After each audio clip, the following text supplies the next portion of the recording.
Hi, everybody. Thank you so much for tuning in to Hurrdat Entertainment's YouTube. Well, actually, we're on YouTube. We're on TikTok. We are on Twitter. We're a little bit of everywhere right now.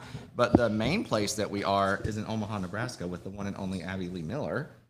Hi. Hi. This is Hello, my first time everyone. meeting. Actually, you know what? This isn't my first time meeting you. It's not? It's not. Whenever I first moved to LA years ago, my first job I ever worked for, I was a production assistant on an entertainment news show. Okay. And they sent me to do a red carpet at the Teen's Choice Awards, and I got a picture with you there, and I was And so there I excited. was. And I lost the picture. I've been so upset with myself about it for years. You can ask our producer. Why that. did your phone die or something? Like you lost It was your like phone? one of those Facebook things. Like I uploaded it, and now I can't find it. You know, so we'll have to get a new one later. Okay, that's okay. I've heard of better now. All right. Yeah. Well, talk to me about Omaha. What do you think so far? Well, my favorite thing is Hurrdat Media. Yeah. Well, I know that's right, and I haven't been anywhere else. the fact that we found your favorite restaurant in town, I heard too. Long John Silver's. Woo-hoo! I don't know why. I love it. It's right up the street from my house. Okay. In Pittsburgh. Okay. And I just think because it wasn't a burger and it wasn't Kentucky Fried Chicken or any kind of chicken from any chicken place. Yeah. And it was something a little bit different. They have the best coleslaw. Listen, I'm a coleslaw kind of a snob. I'm from Oh, the you South. are? Yeah, Okay, so I'm so- big on coleslaw, and I tried some. It passed the test. Well, I don't know if it's the same as it was when I was growing up, but things never taste really the same. Yeah. But they have good coleslaw. I like hush puppies. I like those little crunchy things that fall off the fish. Can I tell you, that was probably the best hush puppy I've ever had in my entire life today. Really? I went back and got a few extra. I'm not Okay. gonna lie. There's some in LA that have like corn in them that are really good. Okay, but anyway, enough about food because Yeah. I had one piece of fish That's with it? my malt vinegar, so I have to get some more later. Well, I had about 5 chicken tenders and 5 hush puppies. So the chicken's good. they're so good. Yeah, and what was this deal? I asked for sweet and sour, and they're like, they don't have sweet and sour sauce. I'm like, bullshit. Yes, they do. And it's really good sweet and sour It sauce. does. Well, I wanted to ask you too because I thought it was hilarious. You said you do a lot of work overseas, and you tell when you're in Europe, you tell the kids, you're like, baby, the fish and chips ain't nothing over here. These kids are 10, 11, 12, 13, 14 years old. Every restaurant we go to, Yeah. fish and chips. Oh, the fish and chips. Fish and chips. I'm like, ooh. And then they bring this one big slab of fish, and the skin is still on it, but they fry it over it. Ew. And then French fries. And, they don't have a lot of seasoning in their food. Yeah. And they don't have any preservatives in their food. They don't have any of the chemicals that we have. And you can tell, because it's horrible. It is horrible. But they do have Heinz beans, and they do have Heinz ketchup. So I'm being from Pittsburgh. We're like Heinz ketchup snobs. I hear that. I hear that. It's you funny. go to a guy's house, like you're dating or whatever, or you go to your boyfriend's house in school, and you open the fridge, or their mother opens the fridge, and you see ketchup that's not Heinz, like Heinz ketchup. You're like, I'm done out. deal. Yeah. They're cheap. They're cheap people. You can't afford Heinz ketchup. Let me not They're waste cheap. my time here Yeah, anymore. they're done. Wait, that is hilarious. He's going to be cheap. Yeah. I love it. Well, you have a little bit of a connection with Omaha. I because- do. So tell everybody, because JoJo Siwa is from here. which That's I didn't my know. only connection.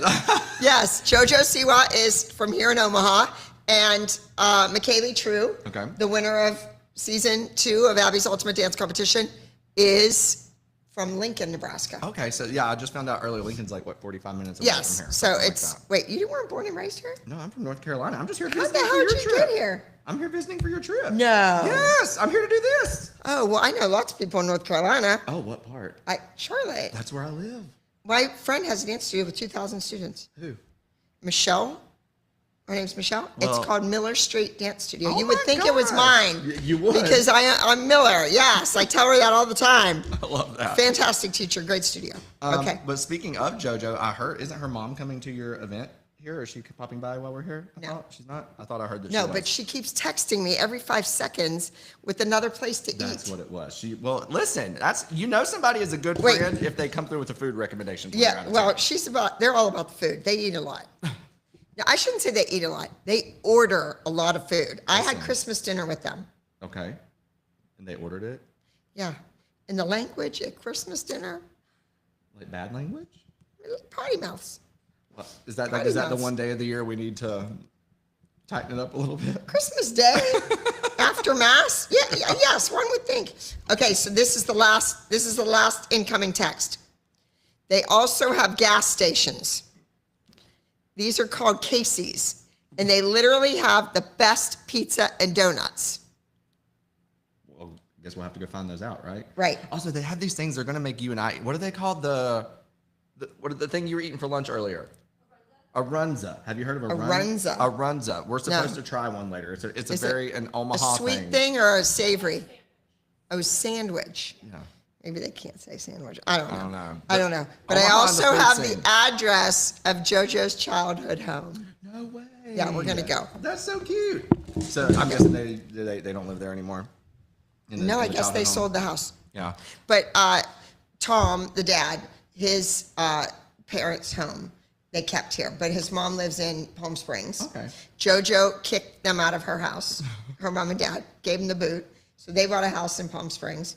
And now JoJo sold her house and is living in an apartment until she buys another house. Wow. All over the place. So, yes. Well, I think it's cool that, you're still like in contact like with her mom and stuff like that. And yes. Yeah. And you would have not thought that the way things were on the TV show. Yeah. Because she was rough on me. I remember her always saying to me, do your job, just do your job, just do your job. And I'm like, my job is to make you nuts.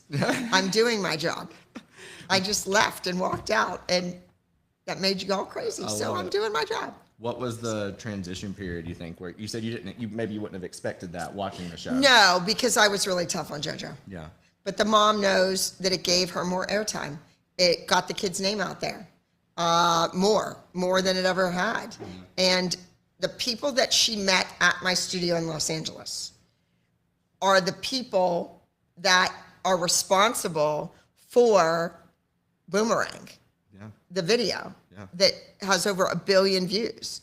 Right. So my hair and makeup artist, which is now my dear, dear friend, Diana Kazanjian, she found the songwriter. She was in connection with all the people. She produced the video. Got you. So JoJo and Jesslyn met all those people. Had they not been there, right time and right place, and met all those people and had those connections, that video might not have turned out the same, or that song wouldn't have had the same impact. Yeah. So, and it went from there to there to there to there, and it just kept going. Kept climbing. Yes. Love that. And you were talking about airtime. Speaking of airtime earlier, I heard you say something. There was one year you said you filmed like 40 some weeks out of the year or something like that? Lots of times. Talk to me about that. I didn't know if I was coming or going. A lot of the kids on the show, that were on the show, talk about how toxic it was and how horrible it was and how it ruined their lives. When I don't remember things, it's not because I blocked it out or because it was so horrible. I just freaking can't remember because I don't know what I was doing. I see pictures of myself in outfits and I go, oh my God, where's that sweater? I love that. Yeah. Where did I get that? And then I see another picture and I'm like, I've never owned that shirt. I don't know what I have on. I've never seen it before. But obviously I did. I was wearing it. That's wild. So I shot I shot Dance Moms, and we started to do something called A and B. So I would have season 3A, then we would take a break with the moms, and they'd all go back to their lives and their husbands and their other children and their businesses, but that's a joke because none of them owned a business.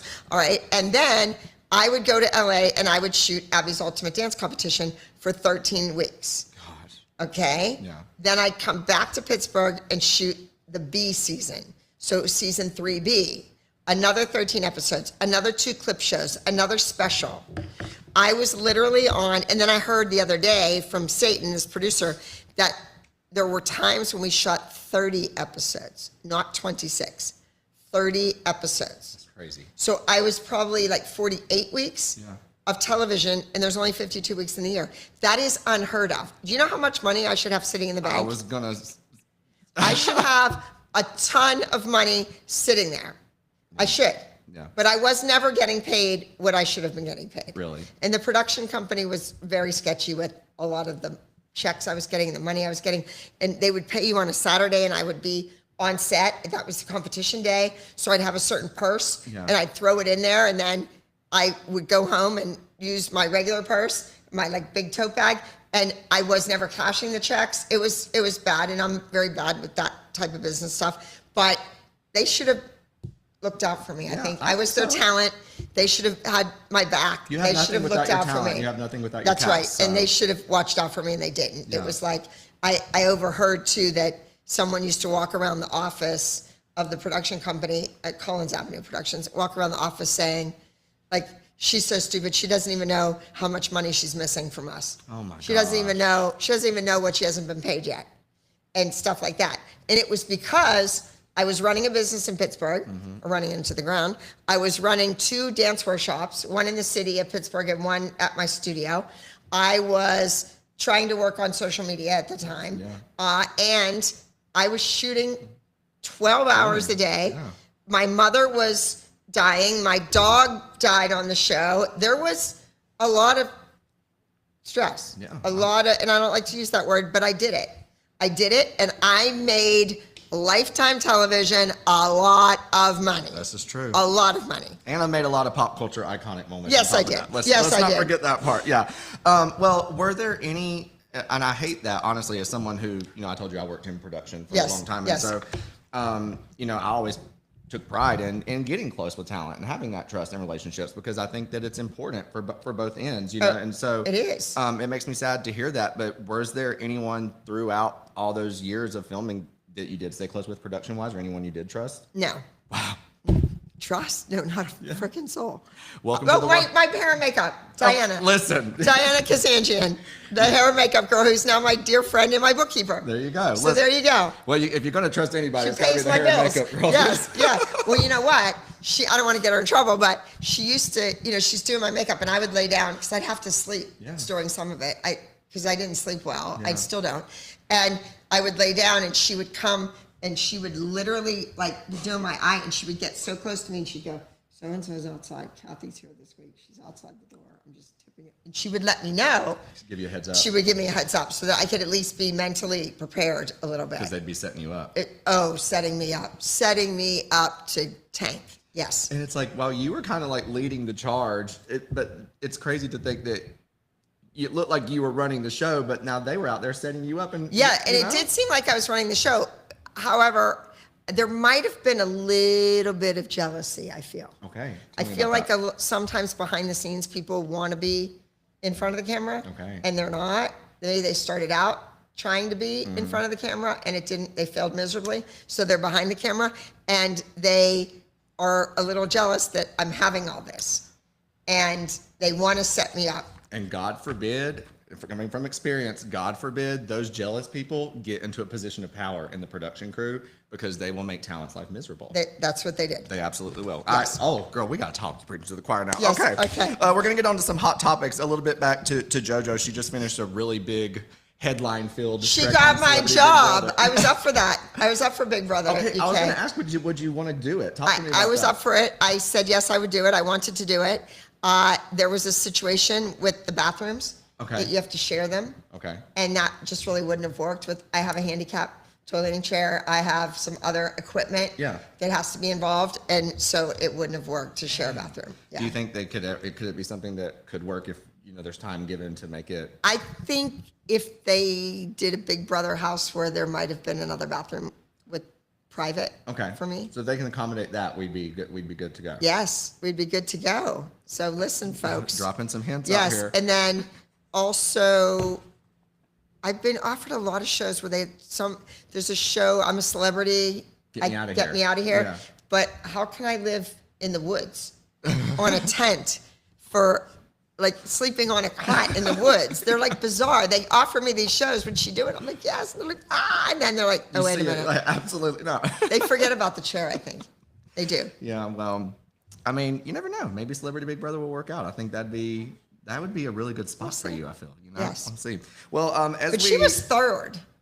I mean, that's pretty good, though. I know that you're a first place girl. I know. Listen. Pretty good. I can't believe I just said third is pretty good to Abby Lee Miller. That's third, okay. I just third, cursed. Third is not good. Okay. First is good, but second is the first to lose. So at least she was third. Is I got something. Yeah. I was notified. My name was out there. I got notary, whatever, but I wasn't the first to lose. This is true. Second is you get so close you can taste it, and then it gets ripped away from you. That's torturous to me. Yes. I'd almost rather lose by a mile than get that close. That's what I'm saying. Yeah. So third was kind of good. You said it. We'll take it. We'll Yes. take it.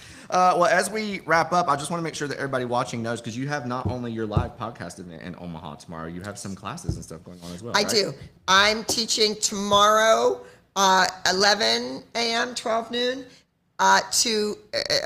Any children are welcome to come. They don't have to be advanced dancers. Don't think that. You can be cheerleaders, gymnasts, dancers that dance once a week. It's a fun, amazing experience. You get a picture with me. You get, it's fun. And that's at Cheer Athletics. Okay. And then on Sunday, I'm teaching 2 different sessions because it sold out in 12 hours. The class. So we added another one on, and that's at Core Studios. CORE. And so I have a dance class there. I think there's a few tickets left for the afternoon session, and that's it.